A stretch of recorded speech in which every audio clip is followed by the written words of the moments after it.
Hey guys, this is Comic Ken, and this is a piece of advice that Martin Thomas of Double Toasted gave me a while back to help me decide the trajectory of my career going forward in comics. And it's something that I really thought you should know as well. So one day we were having lunch talking about making comics, the kinds of jobs that he had in comics, the kinds of jobs I was doing in comics at the time. And he was a colorist for comics for I don't know how long, but before he was doing the show, he was a colorist for comics. And what he told me, he said, you don't want to get stuck being a colorist in comics. And I didn't quite understand what he meant by that until just recently, where I have always angled and pushed to create my own stories, to draw webcomics, to make my art and focus on my ideas and put those out there. I never was really that interested in drawing for other people's stories or for coloring other people's stories or inking or being a penciler. I was always just focused on make my own stories, write my own stories, and focus on developing that craft to the highest of my ability. And there have been all kinds of opportunities for me to color. I've done some coloring. I've done a lot of coloring in the past, done some recently as well for DC. And I have also drawn cover illustrations for other creators as well. I've done commissions, all kinds of stuff in comics. But the longer I went on, the more I understood what he meant when he told me not to become a colorist or focus on becoming a colorist in the industry. Because if you become known as a colorist and that is the main job that you're focused on, the main job that you're known for and people hire you for, and that becomes your main source of income, it's going to be really hard for you to break away from that and strike out and do your own thing.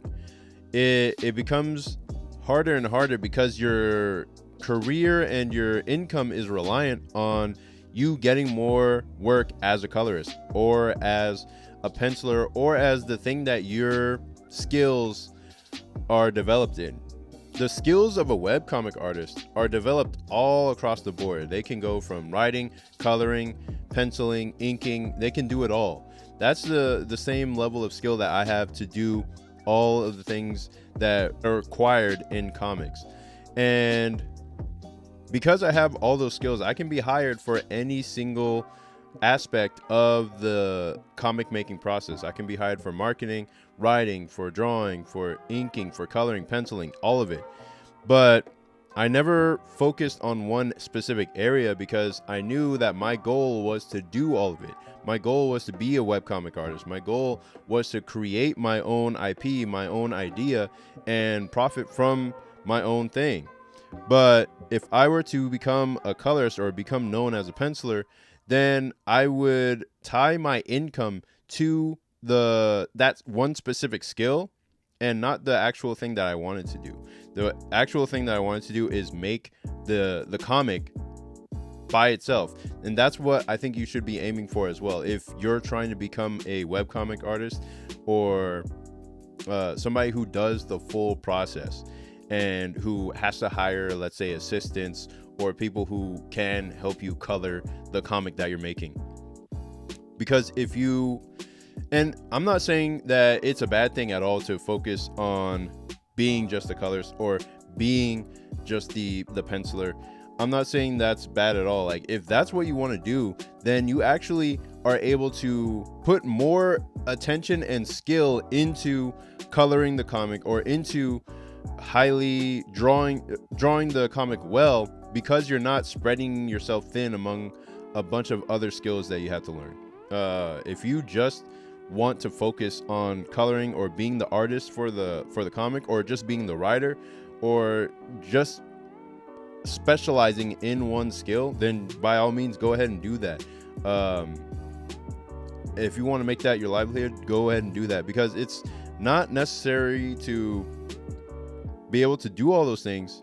The main point of the video is just to be aware of what you're actually aiming to do in comics. Like, what is your actual idea? What is your actual thought of what you want to do in comics, so you don't end up straying off your path, because it's actually really easy to stray off the path when you start making money. When you start making money, when you start making a living, and people are paying you for a specific skill that you're able to do, then you're able to stray off the path a lot faster, because it's like, okay, I'm getting paid for this, but I'm really trying to do this. And what you want to do is focus on what you're actually trying to do as much as possible, so that you can get paid for your actual aim in comics, or your actual aim in art. Like for me specifically, I want to do like music, I want to do Blender, I want to do animation, I want to combine everything that I know into those skill sets. But the thing I'm getting paid for right now is actually my own idea and my ability to color. So I'm getting paid for coloring, I'm getting paid for my own writing and drawing skill, and the ability to put everything all together. But the things that I actually want to do, which is draw and paint full illustrations, do like really well rendered backgrounds, and create 3D art and all that kind of stuff, I can't just stop doing what's actually paying the bills or what's actually making money and then just pursue my actual passion in the art industry. Like I can't just pivot and start doing that thing, because it isn't what is paying the bills right now, and I have to take the time to focus on the skills that I'm actually getting paid for and develop those, so that eventually I can buy more time to do the things that I actually want to do. So yeah, and I feel like you'll feel that at pretty much any level. Even if you do end up doing the thing that you actually want to do, there's always going to be some other artistic or creative way that you want to express yourself that you want to pursue when you have more time to pursue it. But that's just the way it goes in this. Just keep in mind what you actually want to focus on. I'm pretty close to what I'm trying to focus on, which is writing and drawing and creating my own stuff. And the result of that is my latest webcomic, Saintly. It is a demon chase horror action comedy about two best friends who have to outrun the demon loan sharks that they borrowed from. Basically, it's like Scooby-Doo meets K-pop Demon Hunters without the K-pop. And the story backs the main character into a corner where she has to decide between the hard path to success or lose her soul to the lure of easy money.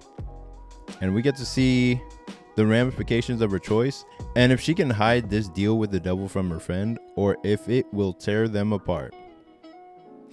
And I hope you read my comic in the description and check out the story. It should appear in your email inbox or your spam folder if you don't see it. So please check that out in the link in the description. And please rate, comment, and subscribe, and I'll see you in the next one.